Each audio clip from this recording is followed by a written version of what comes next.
Olha aqui que interessante.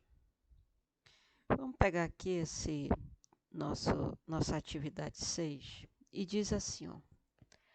A empresa Enrolados S.A. atua no ramo de concentrado de refrigerante na cidade de Manaus, devidamente cadastrado na Receita Federal. Em 2022, a empresa foi surpreendida com auto de infração, foi notificada, exigindo o pagamento do IPI sobre as exportações. Tá? Estando na iminência da inscrição em dívida ativa, aí você vai olhar para aquela linha do tempo, está na iminência de ser inscrito em dívida ativa. Os sócios, diante da situação exposta, buscam orientação para resolver a situação de notificação do crédito tributário. Então, a empresa ela foi notificada. E o que é que a empresa, ao ser notificada, procura um advogado para fazer o quê? Para anular esse lançamento do IPI. Ora, se a proposta é anular o lançamento do IPI, qual é a ação que se usa para anular o lançamento de um imposto? Ação anulatória de débito fiscal. Ó, vamos ver aqui quais são as características da ação anulatória. A ação anulatória de débito fiscal, ela se presta. Tá? A fundamentação dela está no artigo 38 da Lei 6.830.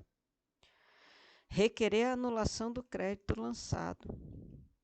Só cabe quando a constituição do crédito encontra-se regularmente constituído.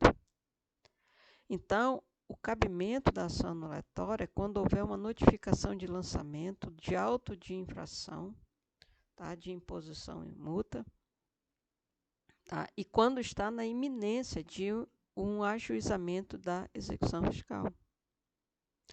Então, a questão diz que, estando na iminência da dívida ativa, não diz que foi inscrito em dívida ativa. Se fosse inscrito em dívida ativa, a gente raciocinaria de outra forma. Mas não, ele quer anular esse IPI que foi lançado, ação anulatória.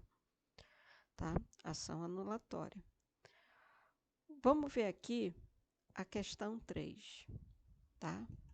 Vou voltar aqui para a linha do tempo e vamos ver essa questão 3.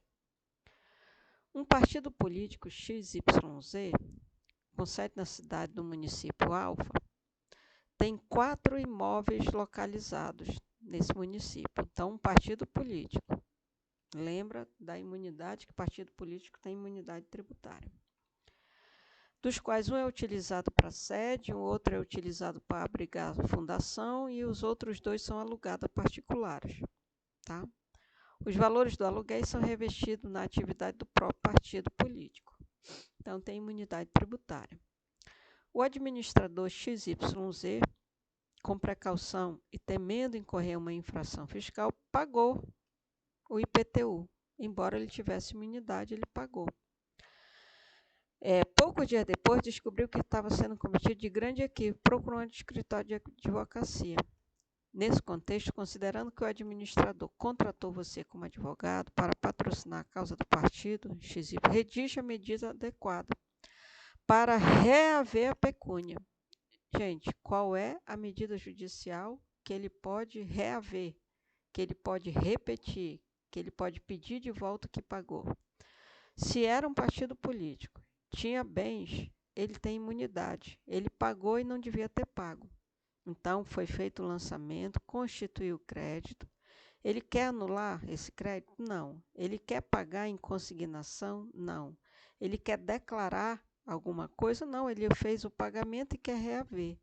A única medida judicial que ele pode reaver algo que pagou é a ação de repetição do indébito. E o que diz a ação de repetição do indébito? A fundamentação dela, artigo 165 do CTN. Principais características, tem 5 anos para pedir essa devolução. E quando é que cabe essa ação?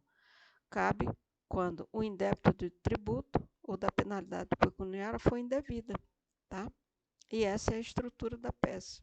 Então, a única peça que pode pedir de volta que pagou é uma ação de repetição do indébito.